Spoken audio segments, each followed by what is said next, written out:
everyone, and welcome to the special 325th edition of the Jake's Take with Jacob Elyachar Podcast.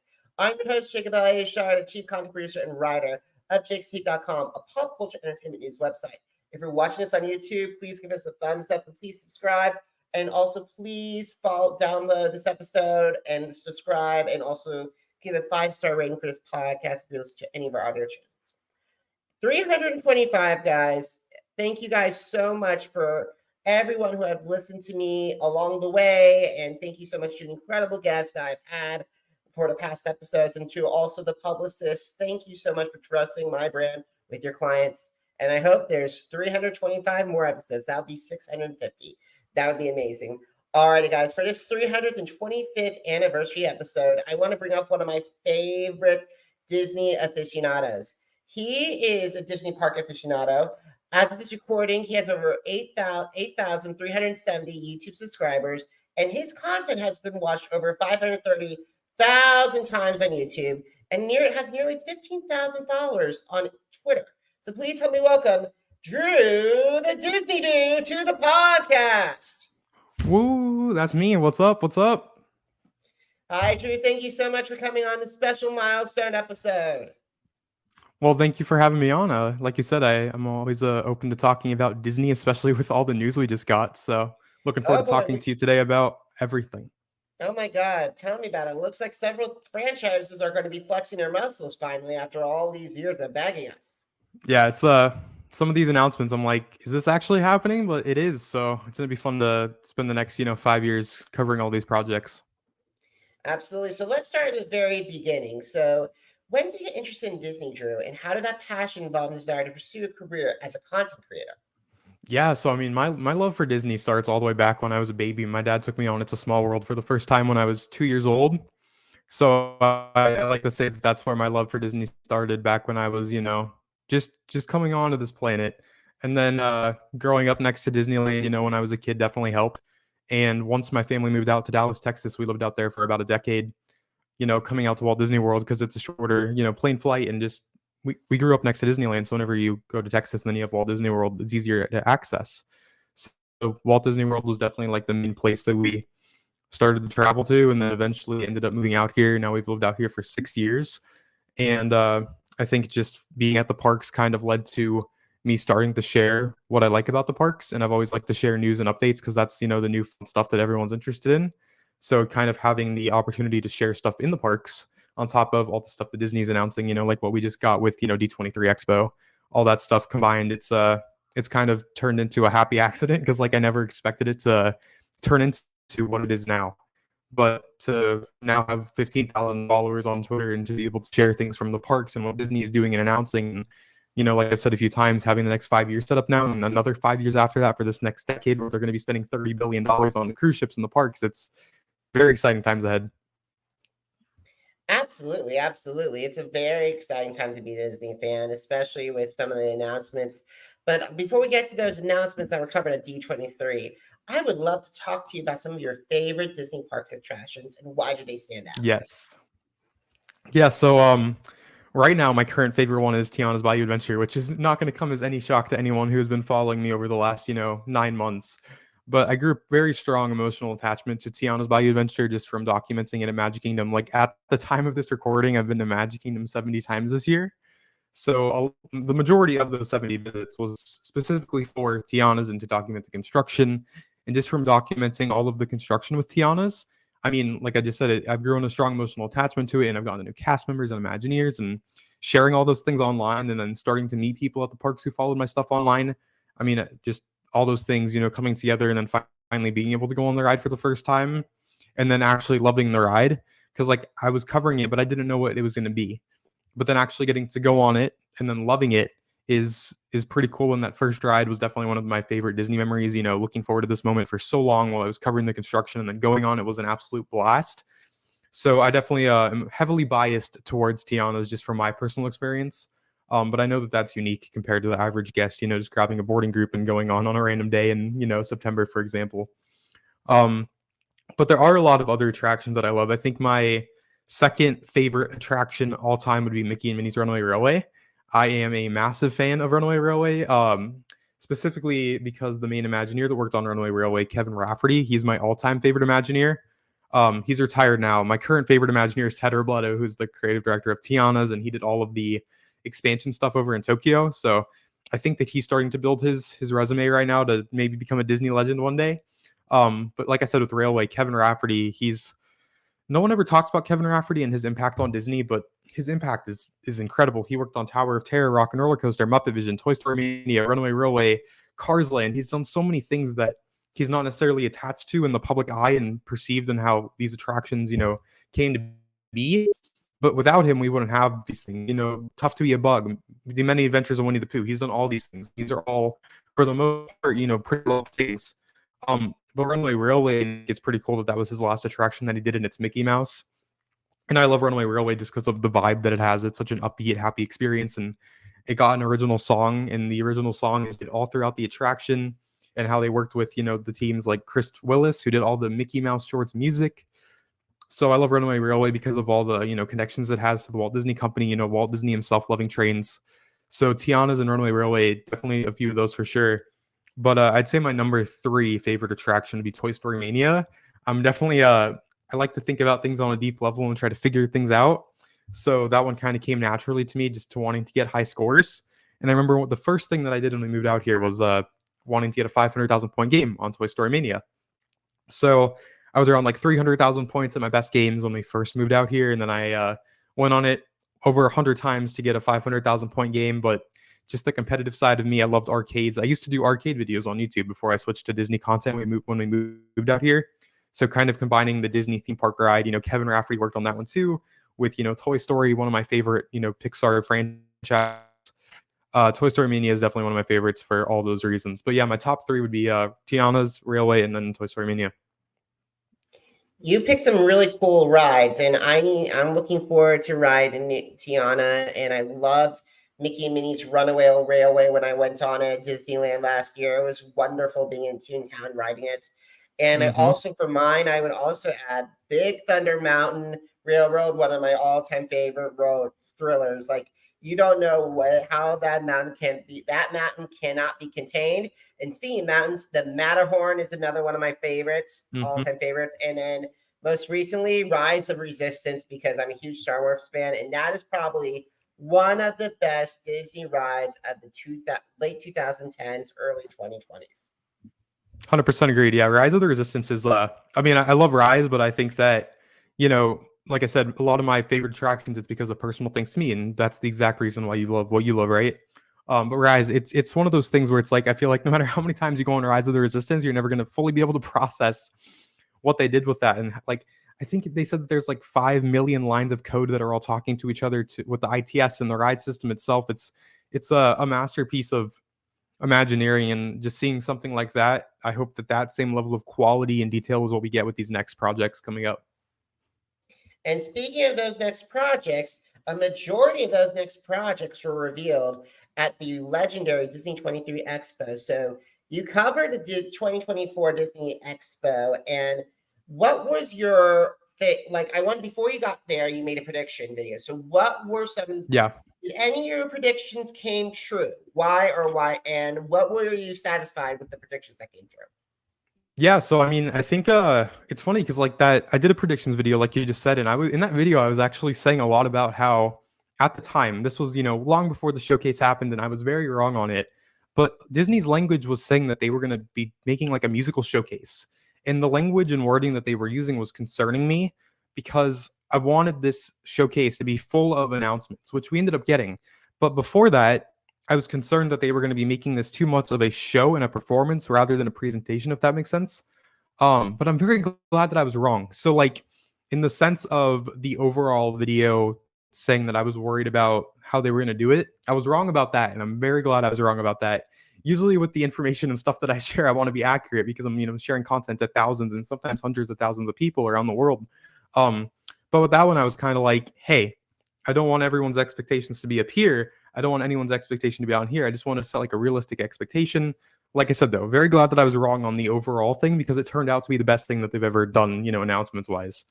But in regards to like the specific announcements, I think the main thing that didn't get announced that I was hoping for. So I was wrong on it for now. I still wholeheartedly believe this will happen in the next 5 years. So for those of you who aren't familiar, Disney is doing 10 years of investments into the parks.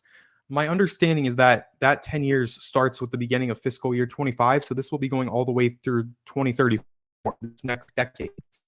And what they just announced a month ago at D23 is for the next 5 years. So what I believe right now is that all of it will be done over the next 5 years, and then we're getting another 5 years of massive announcements right after. So it's going to be back-to-back, half decade for this insane investment in the parks. But I think the one thing, like I just said, that will happen on the second half of this decade is a Moana ride. I was pretty confident that they were going to announce this at D23, but we didn't get it. I think the main rumors kind of floating around have been a boat ride at Magic Kingdom as an expansion of Adventureland, or some sort of Moana land at Disney's Animal Kingdom. So that didn't get announced now, so I was wrong on it for the time being. I do think that will happen, though, on the latter half of this decade, though. I mean, especially with Moana 2 coming out. If this movie makes over $1 billion, which I very well think it will, if not, 1.25 billion, like we've seen with Deadpool and Inside Out. I mean, Inside Out's almost at 1.7 billion. That's just insane. But Moana, I do hope happens eventually. I think it will. But with the things that did happen, so the thing with me about rumors is I try to be very careful about how I talk with them, because I don't want it to come across as a leak, because I try to be respectful of the hundreds and hundreds of people at this company who are pouring their time every single day into making these projects a reality. And I never feel that it's my responsibility to leak that when they have these expos and showcases to do that, right? That's why I always will come across as, hey, this is a rumor. It might happen, it might not, because I don't want it to be like, oh yeah, this is happening, and then have Walt Disney Imagineering have their own reveal ruined. But the things that I kind of knew were coming, and then to see those like confirmed on stage and to be there in person, it was like, yes, it's always nice to get some accurate stuff. But the thing for me personally that I'm most excited for, that I got accurate in the predictions video, was the Walt Disney animatronic. I think that that's one of the most significant investments ever in the history of this company. Having a Walt animatronic is just incredible, especially since Walt Disney himself started the audio animatronics, with the Enchanted Tiki Room. So now that the technology is so damn good, it's like, why not bring Walt to life? And I've seen some people talking about, like certain members of his family not being on board, but like, I don't necessarily agree with that, because his great nephew is on board with it. And also the fact that Walt himself brought, people back in forms of animatronics, with Abraham Lincoln, right? And I think that the coolest thing about Walt being like one of the main reasons why the Abe Lincoln animatronics exists is that this new Walt Disney show, the Walt Disney Magical Life show with the Walt animatronic, is going to be playing in rotation with that. So there's so many full circle moments here, from Walt founding animatronics to this technology being where it is today, to it playing along with the great moments with Mr. Lincoln show. I think that that's a really, really good investment, and it kind of shows that, sometimes people will say that, executives at this company don't care about Walt Disney. Personally, I've never understood that argument. I mean, yes, a lot of change happens, and sometimes change can be perceived in a way that some people will think that. But Walt Disney himself said that these parks are never going to be a museum. So, I mean, if people are going to quote Walt, then you have to look at all of them, not just, specific things that kind of form a narrative, right? I think the other thing that I was very glad to see announced that I believed was coming was The Lion King to Disney Adventure World at Disneyland Paris Resort. That was a big one that I had heard floating around. It was kind of like a very bad kept secret. But I was told ahead of time that, yeah, this is going to be announced. And sure enough, we got that, ride that looks very reminiscent of, the Splash Mountain kind of facade. So the Pride Rock, it looks very similar to it. But I mean, you can never go wrong with the thrilling, log flume with A1000 animatronics. And I know for a fact that this Lion King ride is getting those A1000s. So definitely happy about that. Think that there were some other things that I kind of knew that were floating around that I didn't necessarily talk about in that video. I'm trying to think of, I know for a fact I talked about the Walt animatronic and the Lion King. So I would definitely say that those are the two of the main ones. But there were things floating around like the nighttime parade coming to Magic Kingdom. We got that. I had heard right before D23 that I was very skeptical on it, that there was a Coco thing planned for Disneyland. And then I saw Ernesto walk on stage at the showcase. And I'm like, all right, that's happening now too. But sometimes I think it's better to not talk about, everything, because like I said, I'm very aware and cautious of Imagineering, working on these projects for sometimes half of a decade. So I don't want to be, that person to go and leak everything. And that's why it's very important to talk about things as rumors, because plans change. And I always want to be understanding of who's putting their time and effort into these things, and not to just run around and run with info like I'm the greatest thing on the planet when I'm not by any means. Absolutely, absolutely. I got to say this. Those are really good things that to come. I know a lot of people were complaining about in the log, were like log and flume rides. I'm like, okay, yes, there's a lot of them, and I got to say that it was great hearing the Disney animatronic because we need to have Walt's legacy intact, especially the man that created the entire entertainment industry empire. And I Yep. think I'm so glad Mr. Lincoln is being saved because the thing is, Mr. Lincoln, President Lincoln was the first one of the very first animatronics, Yep. and to have him, and I think it'd be blessed, and I think everyone, we would see the same intensity that we would see with Splash Mountain being rethemed if they ever decided to get rid of Mr. Lincoln. Yeah. You can't get rid of those things, and that's why I'm glad that they're doing the exact opposite, not only investing into the great moments with Mr. Lincoln's show. I'm assuming they're going to be doing like audio updates, lighting updates, just refreshing everything, because when you're putting Walt Disney with anything, that's where the stakes are going to be the highest out of anything. So to see that they're using archival recordings of Walt and doing this in, I think, the best way that they possibly could, I think that at the time when they decide to reveal this Walt figure, which Disneyland 70th is next year, and the 70th itself isn't until July, but I have a very strong suspicion that we're going to see things start happening around the 70th, in spring, maybe March or April. So I think around maybe December, we could start seeing some of these reveals just come out of nowhere, on their social medias or Disney Parks blog. But whenever that happens and we get that first look at Walt, I think that's going to be one of those things that kind of, it breaks the internet in a sense, because that's going to reach, far beyond this community that we have. And that'll be all over the internet on every corner. So I'm looking forward to that day. And I'll know I'll be looking back on this conversation once it happens. Absolutely. And speaking of Disney 70th, I really hope and pray that it follows the happiest homecoming on earth format, because when I remember that specifically, it was my second trip to Disney World in 2005 with my family. And I was so enthralled by everything that came in. We had soaring in Epcot. We had the Cinderella's castle with the mirrors from all of the castles from all around the world. Mm-hmm. We had I really hope and pray that Bob Iger and Josh and the entire Disney Imagineering team uses this Disney 70th land anniversary to do that, because a lot of people, including some of my favorite Disney commentators, such as Diz Unplug and Denny Summerly, have always said how we're a little disappointed with Walt Disney World's 50th anniversary. Yeah. Yep. Yeah, I think that I wholeheartedly agree with that. I mean, so I feel like every decade, Disneyland 60th was massive, right? I mean, with this, it's like we're back on track now. We're out of COVID. There's no more holding things up, kind of like what you hinted at with Disney World's 50th. So if they really want to go all out, and I feel like the best park to go all out for is Disneyland, because that's Walt's park. So not only do you have the Walt animatronic, but you're celebrating, Walt Disney as a whole in the sense. So why not go all out with every single resort? I mean, if we got stuff at Walt Disney World, I think that's cool, because you're celebrating something that, was Walt's vision. Walt Disney World was brought to life, through, Roy Disney, once Walt passed away, sadly. But like, all of this started with Walt, like you said, with this, themed entertainment empire, and it led to everything that we have today. So why not? It benefits everyone, right? For the people who are just coming to Walt Disney World that's during that time and who aren't going to be able to go out to Disneyland, that makes their trip better. So even like little simple things, they definitely go a long way. And I mean, from Disney's perspective, I feel like it makes sense because this stuff reaches social media so easily now, right?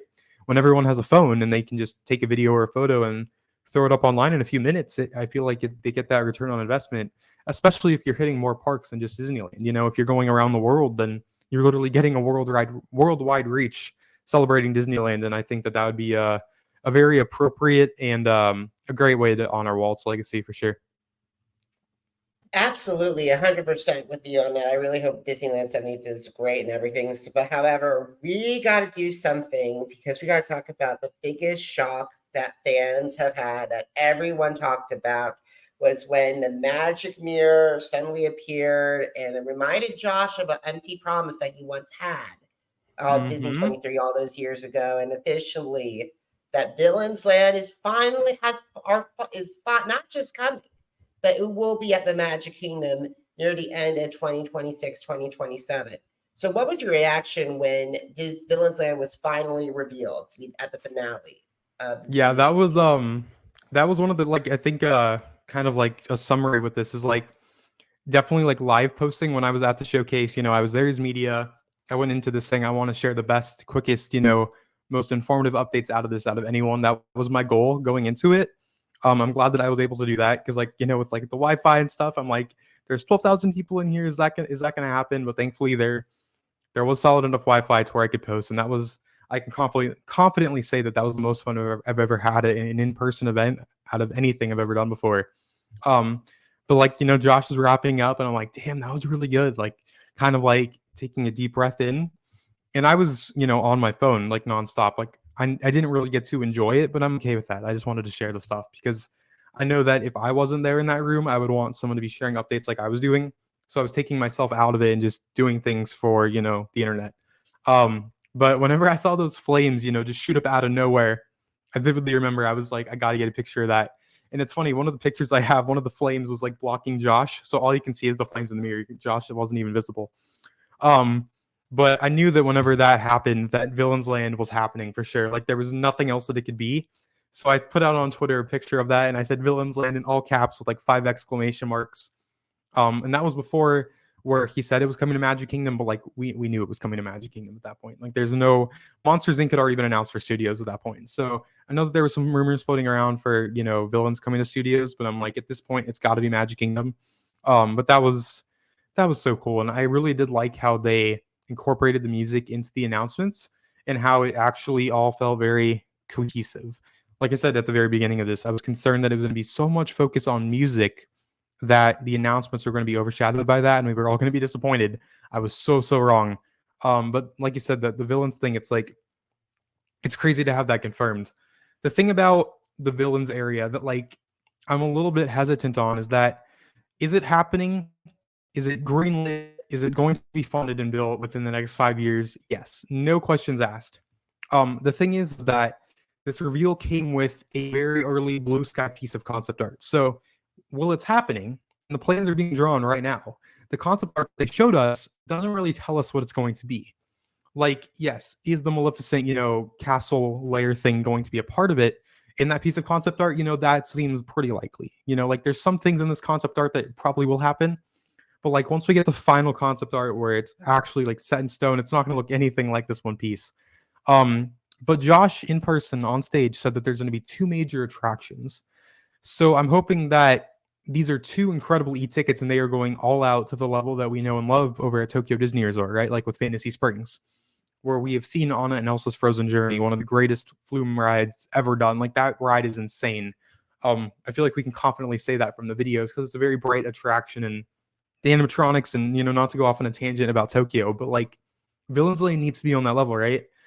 So when Josh is saying that there's 2 major attractions coming to Villains Land, my hope is that we get an incredibly well-themed coaster that's, well over 2.5 minutes long, kind of winding throughout the entire land. I mean, that was shown in the concept art, but again, that concept art is blue sky, so you can't really take that for what's going to be happening. But then the other thing, it's like, is a Villains Land going to be successful if we don't get a groundbreaking, innovative, full-on e-ticket with animatronics of Maleficent, and Hades and all these incredible villains? Like, I feel like Villains Land could be disappointing if we don't get that e-ticket along with it. But we don't really know what's coming here, right? Like, they're saying, yeah, we're getting 2 major attractions, we're getting shopping, and we're getting dining. You can kind of imagine what the shopping and dining is going to be, because, like, I mean, how much can you do with that, right? Yeah, absolutely. Like, for example, the meet and greets started, like the meet and greets, you can have the Evil Queen, Cruella, Maleficent, the Tremaines, Jafar, Hades, and maybe even Captain Hook and Facilier walk around. And maybe you might even have like special times like the Sanderson sisters at Halloween. Same with the Headless Horseman. Exactly. And a Oogie Buggy. Yeah, so it's like there's a ton of potential here, and I'm glad that you mentioned that, because like, I feel like the one thing that a lot of people agree on within the Disney community is that one of the main mistakes with Star Wars Galaxy's Edge was that, the timeline blocked a lot of these characters out from coming, Star Cruiser and like this very specific timeline. But like with the Villains Land, if this is kind of just like a place where all the villains come together, and you literally just have, like with what you just said, you just have these villains wandering, like, that will be incredible. That will be something that people will fly around the world to come experience. And I'm so sorry, Drew. No, you're good. I really hope and pray that they follow the Disneyland rule book of the villains, because we've seen so much virals with the Evil Queen and Maleficent and Cruella and the Tremaines all working their magic around. And I was able to get selfies with almost every one of them before I left. Like the Evil Queen and Maleficent. And like, you need to have, like, for example, I want to have the Evil Queen roast me say, you didn't bow lower. Yeah. Or like, I want to say Maleficent, say, Your Grace, I wouldn't leave without saying hello to you, Your Grace, or something like that. Or like even Jafar, or like, I would also love to see some of the villains villains that we haven't seen, like Horn King would be fabulous. And like Hans, and then there's so much potential. It's crazy. And here's the thing, I gotta say this. I think without Dark Universe and the Epic Universe from Universal, we would not be getting the Villains Land. Agreed. I think that we would have gotten it eventually. But I definitely think that like when they had initially kind of teased the villains at D23 in 2022, I don't think that they were expecting to greenlight this, within 2 years of that. And that's definitely a good point to make, is like Dark Universe and, Epic Universe as a whole. A lot of people view this as a competitive thing. I view it in the exact opposite light. I think it's a great thing because we're benefiting from it, right?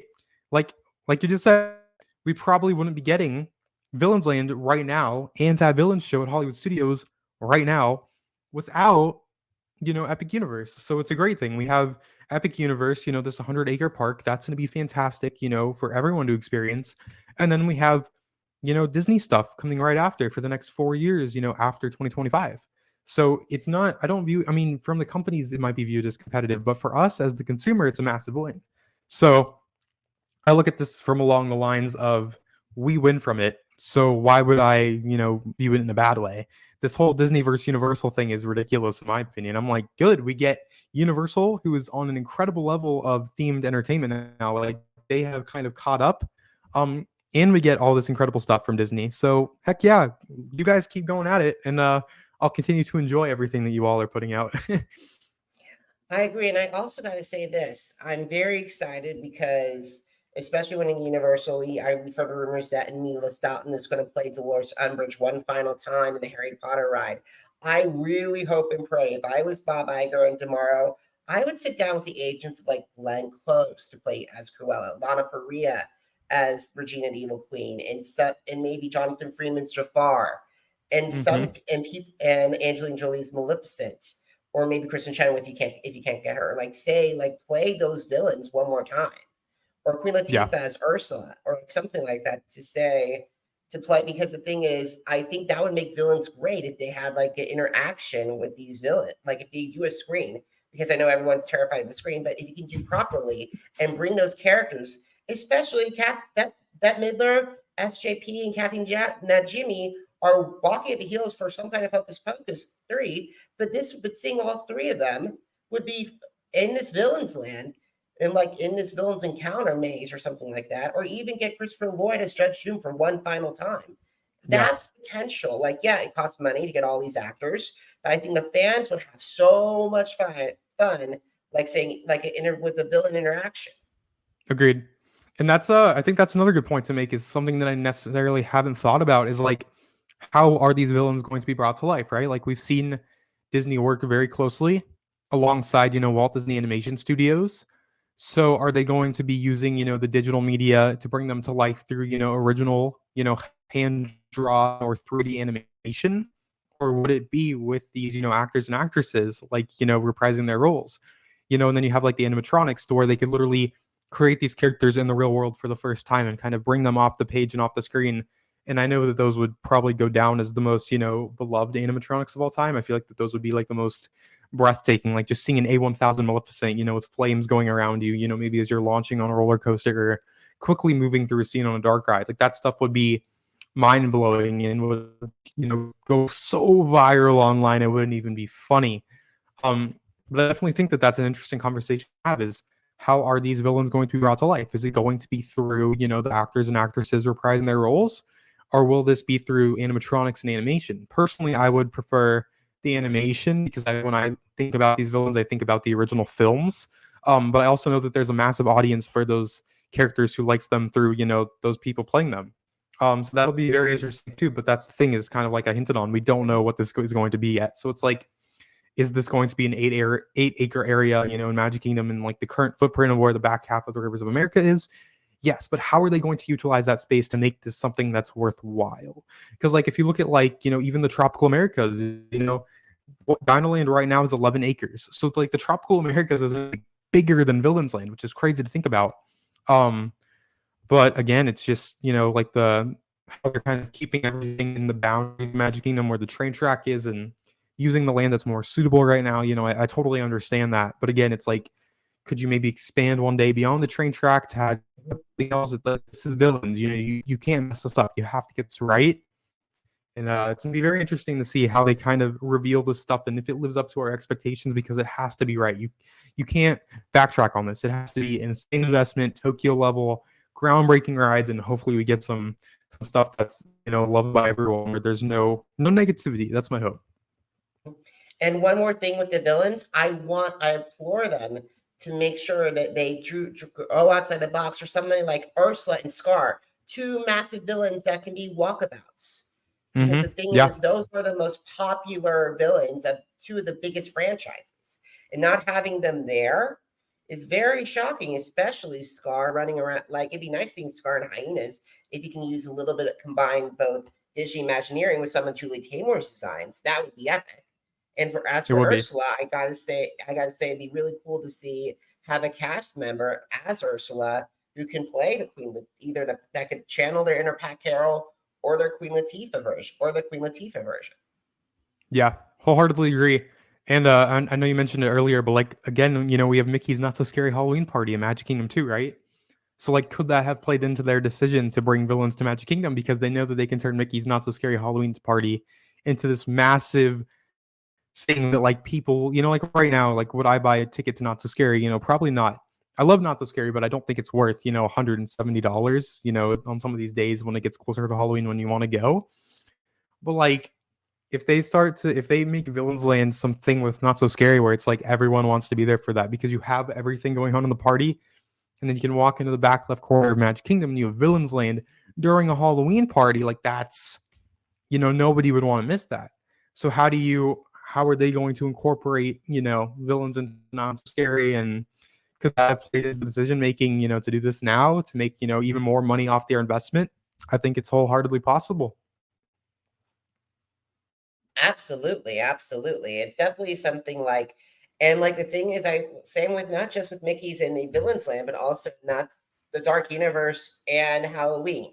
Imagine you're in the home of the Universal Monsters during Halloween, their Halloween Horror Nights, and like that's a medium size for both kids and teens. So that way, the kids are not terrified of what's going on at Universal Orlando. They could easily have that. They can be able to be scared, but at the same time, people can enjoy themselves too. And I really think Disney should not up the ante. Like, yeah, you can have the witch. Like I know in Disneyland Paris, they have a really great cast member as a witch, terrifying every kid. But at the same time, like you can have that as well. Yeah. And Speaking about Paris, I think I forgot the character's name. Is it Melanie Ravenswood? I think from Phantom Manor. I've seen her over there, and like so good when they like that level of detail. If we get those characters in Villains Land, this could go down as the greatest thing ever done by Imagineering. And I also hope that they also take notes from their Disney California counterparts, especially with the Oogie Boogie, because you have Sid, you have Madame Mim, you have Pete Lagatha, you have Hades, which is wonderful. They've had these characters do that, because the thing is, you could easily do all that with the Villains Land. Yes. Yeah, but again, we don't know. So that's kind of like, it's so exciting to get this announcement, especially now. I wasn't expecting it now. I was expecting this maybe in 3 years from now. And for construction to start, maybe by the end of this, by 2030. But, with Epic, opening summer of next year, they went for it. So now it's a matter of, are they going to get this right? But I do like that it gives me some hope when Josh says that they're going to have two major attractions. To me, that doesn't seem like one E-ticket and one D-ticket. That seems like two E-tickets. But Villains deserves two E-tickets. It deserves an incredible roller coaster, and it deserves an incredible Rise of the Resistance level dark ride. And if we get those, and we get the themed dining, and we get the shopping with those unique items that actually, to where it's like a lot of the merchandise now you can find it at so many stores, and it's like, why am I going to the store? Like, what's unique about it? But if we get those actual unique things when it comes to the merchandise, and then we get the actual unique themed dining with villains in there, and villains walking around in that ambiance, and where it actually feels like you're back there where you don't want to leave, like you said earlier, I think it's going to be a real winner. But that's what I expect. I don't doubt them. I think they're going to get it right here. Absolutely, absolutely. Now, many fans are like some of the older veterans have been sad about the Rivers of America declosing, and also not to mention Frontierland expanding into a new, different era, especially with Splash Mountain being over with. So, is it how difficult is it to have those slots? Like you can be excited, but also sad at the same time that some classic elements of a park that have been there since opening day are leaving. Yeah, I mean, me personally, like I'm very, very sad to see the Rivers of America and Tom Sawyer Island go, because those are areas that aren't appreciated enough. And I said on Twitter a year ago on my birthday that it was that at the time, after I had gone over there for the first time in recent memory, that Tom Sawyer Island was now my favorite spot in Magic Kingdom because it's a top tier hidden gem. It's one of the last remaining areas that you can kind of just escape from everyone and just enjoy the park for a park. It's called Magic Kingdom Park, right? That is the theme park part of it. But when you're kind of ripping that out, it's like, how do you get it right to kind of save what was once there? Not that, because like the thing with me about the Rivers of America and Tom Sawyer Island is I'm not necessarily against them going. I'm just at the time right now, without us knowing even anything about this Cars area, like what is the approach that they're coming at it from? If Josh had announced this part on stage, which he didn't, which I'm not a huge fan of, they kind of hid behind it. But like if Josh had come out on stage and said, hey guys, I want to be transparent with all 12,000 of you in here right now. I know that what I'm about to announce is going to, be very kind of like half and half. Like people are going to be mixed on this. But as chairman, I believe I want to be transparent with all of you. So I've made the decision to greenlight this project, and it's going to be replacing Tom Sawyer Island and Rivers of America. But I'm going to bring Bruce Vaughn out on stage right now to talk about it. And then if they'd shown, some inspiration pieces of what they're going for and kind of said, hey, this is going to be a full-on national park, like Yosemite National Park or even Grizzly Peak over at Disney California Adventure, and kind of leaned into what it was going to be and just be transparent with your audience, right? And that's what kind of kills me is like we had Deadpool at D23, right? And Deadpool's making all these jokes about the Yeti being broken in Everest and the dragons catching on fire in Festival of Fantasy and Fantasmic, and they were literally making fun of themselves. So that was like the most personal we'd seen the company in a long time, and everyone was laughing. Like it was great. Like being in that environment, like those things, that's why I'm saying it was my favorite thing in person. So like for them to be so personal about that and to be so open and kind of poke jokes at themselves, and just Josh had said it on a podcast recently with Lou Mangello, who's Lou is one of the veterans. He's fantastic. But Josh said that he wants people to know that there's people, behind the scenes doing all these things, right? And that came across very clearly with Deadpool. But then whenever they don't talk about the Rivers of America and Tom Sawyer Island being replaced until 36 hours later and just drop it on Disney Parks blog post, and we're left with more questions than answers, that's what I don't like personally. Just be open. Like if you're going to get rid of it, you're going to get rid of it. You've already greenlit it. You're funding the project. It's going to be built starting early of 2025. It's gone, right? Just tell us, is this going to be a national park? Like, what is it going to be? Are we going to have geysers popping up out of the ground and these incredible, overlooks? Like, I was just talking to a friend and mentor the other day, but like, if the current like launch area for the Liberty Bell turns into kind of like a scenic overlook, as if you were at like Lake Tahoe, for example, and you can see the entire area with the cars racing through and geysers and all this original rock work, like that would be beautiful. But we don't know if that's going to happen yet, right? So when we're left with more questions than answers, it spirals, and that's what causes this feedback on social media. So I just want them to be open and communicate with us, and I think that will go a long way throughout this entire project, and not just this project, but everything else. Absolutely. And speaking of that, you bring up a great point, because the thing is, another of extremely important property to a lot of fans the Muppets, and fans are Yeah. and content creators are terrified that this area, the last area that Jim Henson did before he passed away, is in Mhm. grave danger. Yeah. So my thoughts on Muppets is it's like just drop this incredible document. I haven't watched it yet personally, but I'm assuming it's incredible because it's about Jim Henson, right? The Jim Henson ID Man on Disney Plus. Like there's even a poster for that outside of Vision 30 at Disney Hollywood Studios right now at the time of this recording.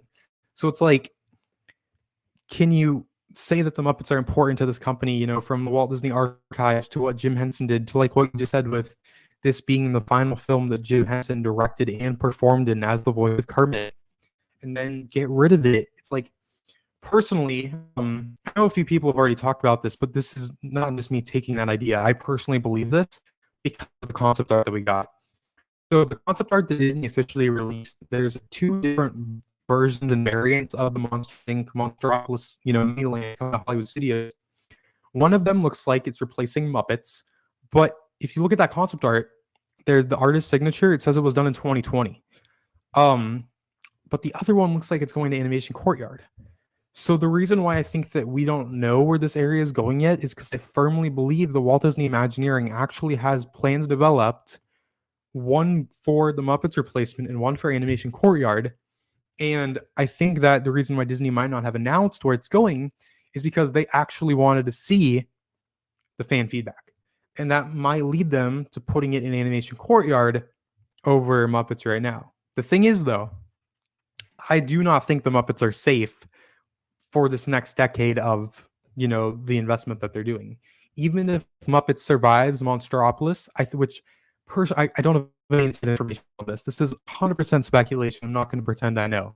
I do personally think that it's going to go into Monstropolis, into Animation Courtyard. I don't think Muppets are going right now. But even if Monsters Inc. Land takes over Animation Courtyard, they demolish the buildings back there and they do the right thing for now, I think that this next 5 years after the current 5 years, the back half of this decade of investment, I don't think the Muppets are going to survive that. Now, some people could say that, if Muppets survives for 5 more years, then that might be a reason to keep it because at that point it's been around for 5 years longer and, more people experience it. And this is kind of like the first time where the fans have kind of felt that it could be going away for real. But like, I'm thinking about what does Disney have planned for this next 5 years after now, I don't know about yet. And if Disney has a plan to do something in Animation Courtyard for that next 5 years that we don't know about yet, then that's why they might save it. There's a lot more here that people aren't talking about. It seems like everyone's just focused on this first 5 years. But Disney has very clearly said that they're doing $30 billion for parks and cruise ships over the next decade. And this is just the first 5 of those. I know I've said it so many times, but it's very important to remember that while they are doing these things right now, there's going to be plans and concepts being designed probably as we speak for what's coming later on down the road. So if they have plans for Monstropolis for both Muppets and Animation Courtyard, and there's even, early concepts for something that could be coming to Hollywood Studios 8 years from now, what do they do, right? So I think that the reason why they're being very silent on it is because maybe they haven't made the decision yet. And another thing that kind of leads me to believe with that 2020 concept art being, real, like they had the plans for Muppets in 2020 and they could have announced this at any time, is if you look at the concept art for the suspended roller coaster, like that, the ride vehicle design is final. Like that piece of concept art is clearly based off of a final concept where you can see the lap bars, you can see, the laugh canisters at the top. That is done. Like that's probably been done for a while now. So I think it's just a matter of what does Disney have planned for, what's coming closer to 2020, 2032 or 2034. And if they want to save Animation Courtyard for longer down the road, personally, what I hope they do is put Monstropolis in Animation Courtyard, save Muppets for now, and then maybe, later down the road, get rid of Star Tours and the Indiana Jones Stuntacular. Realistically, I don't think that those attractions are going to live much longer, with the next decade, and then just use that space for Neverland. I don't think there's part of the Muppets because it takes up a decent amount of space, but it's like it's the Muppets. Everyone has loved the Muppets even now more with social media. I feel like the Muppets are becoming even more and more popular with social media, and especially in the fact, like you said, it's Jim Henson's final thing. So why would you get rid of that? If it was 10 acres, I would understand it, but it's not really a massive space. Just keep it, and then take out the other stuff. Millennium Falcon Smugglers runs kind of Star Tours in a way. But that's my take on Absolutely. it. And I gotta say this, it would be wonderful, a few of them, since they've used Kermit and Piggy in the holidays, that would be probably the Yeah. most epic meet and greet. Where would be people Mm-hmm. lined up to meet a Kermit, a Piggy, a Gonzo, a Fozzie, a Rolf, an Animal, a Janice, a Scooter, a Mm-hmm. Bunsen and Beaker, all 10 of them rotating in and out. Because I think those are the Yeah. 10 most popular Muppets, and having and plus that and add Statler from Waldorf, so 12, and have them rotate in and out with the Muppeteers and have cast members do that, because that will be a wonderful thing, because just those social media would go wild with that. Mm-hmm. Yeah, I wholeheartedly agree. And I think there's another thing too with the whole little Muppet courtyard area is that right now Disney, like you kind of said, they're choosing not to do stuff in that area. Like the Muppet Courtyard feels very underutilized and kind of abandoned because, like the Stage One Company store, like they don't even use that as a store anymore. It's only used for like May the 4th or like a special event during Jollywood Nights, for example, or something. And even like Pizza Rizzo. Like Pizza Rizzo is fun. I love it in there, but like no one's ever in there and it closes at like 5 or 6 o'clock every night.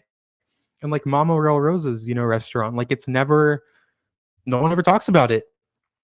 But I think that Disney actually has a golden opportunity to kind of like relaunch Muppets Courtyard by, what if they turned the Stage One Company store into a permanent Muppets meet and greet area, like completely retheme that entire building.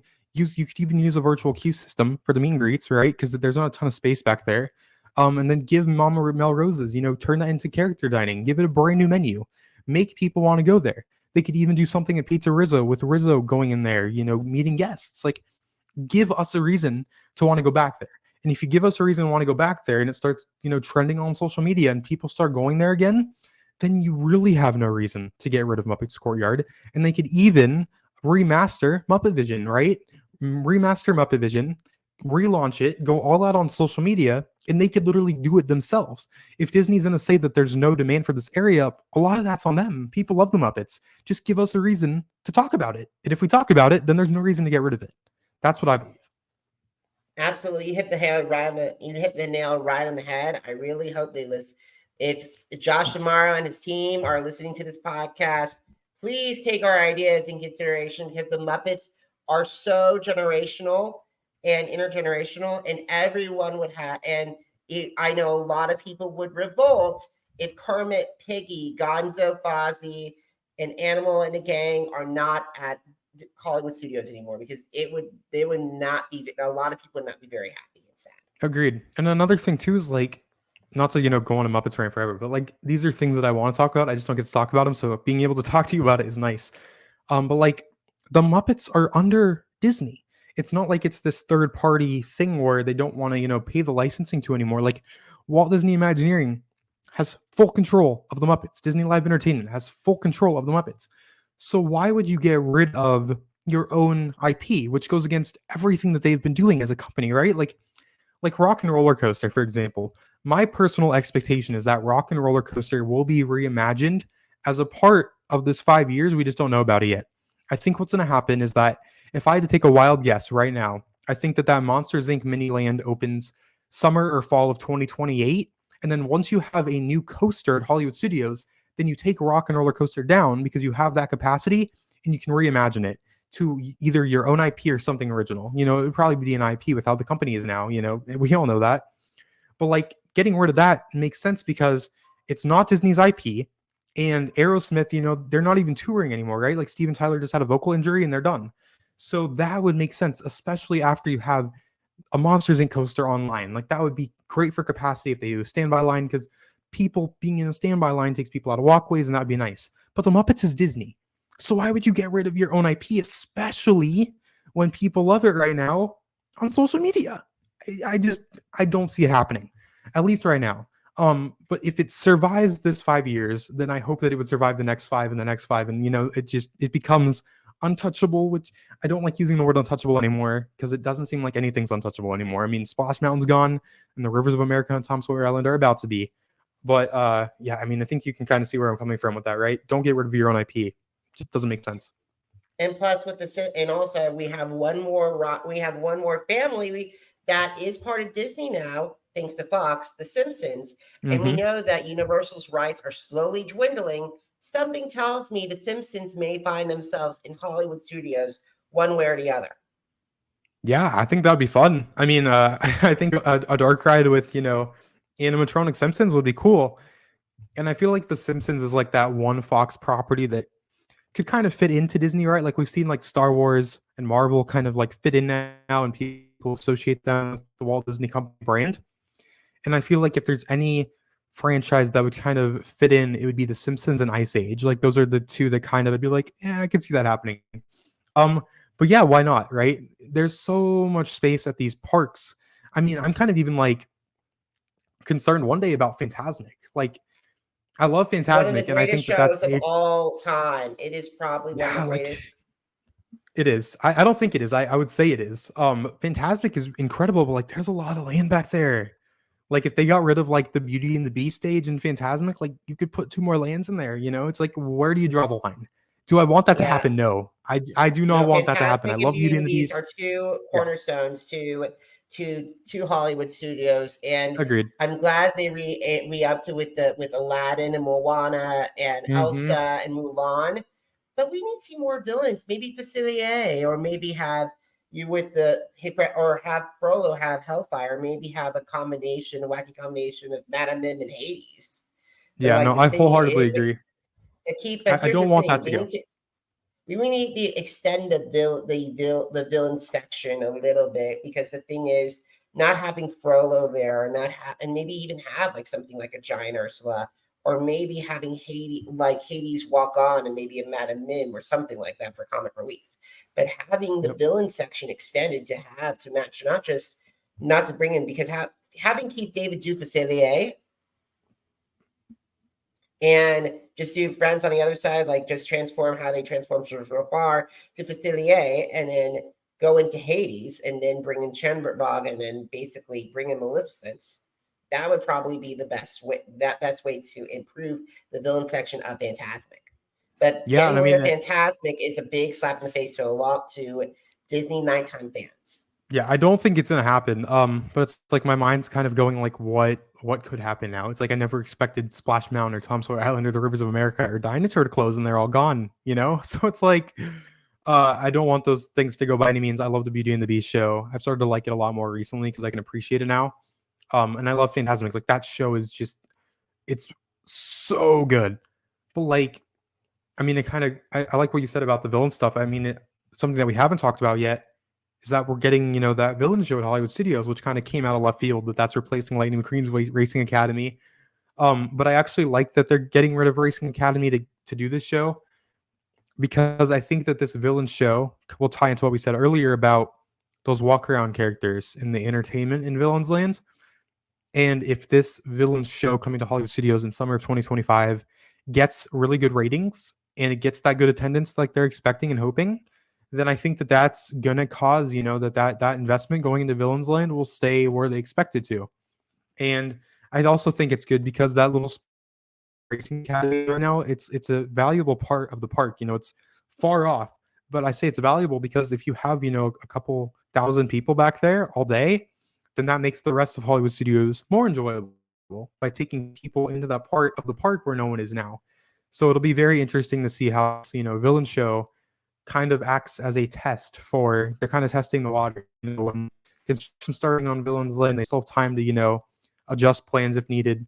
I really hope that people know that show is there, go over there and enjoy it, and we'll see what happens with that.